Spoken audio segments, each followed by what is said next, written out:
within the zeitgeist of Hong Kong and your reporting, is quarantining working?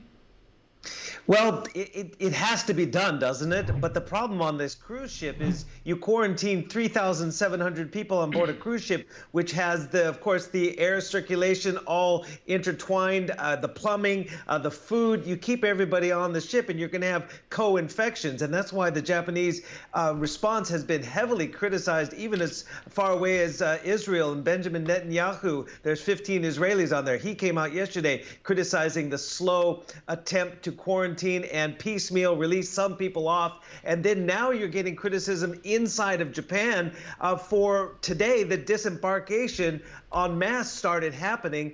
And some virologists and people who have been aboard the ship, I've heard these interviews, they're criticizing that because of the asymptomatic phase can be upwards of 14 days. So you get your temperature taken today, you get off the ship, you go home, you could potentially be a super spreader. So this is a problem. This is another 79 cases that Kyoto is reporting in addition to the 542 yesterday. So it's definitely spreading.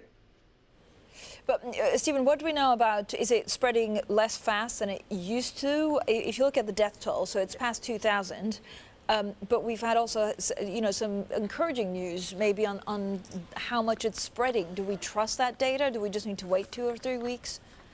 Yeah, I think that is an encouraging sign from the epicenter in Wuhan. What I was saying about spreading, that was spreading within the cruise ship and that confined ecosystem there. In China, it seems as though that quarantine, that strict, some say it's draconian, but still, it is quite strict quarantine in Hubei province and Wuhan in particular, has at least, from the evidence that I have and the data that I have, showing some signs of progress because, again, the number of new cases dropped again for a second straight day.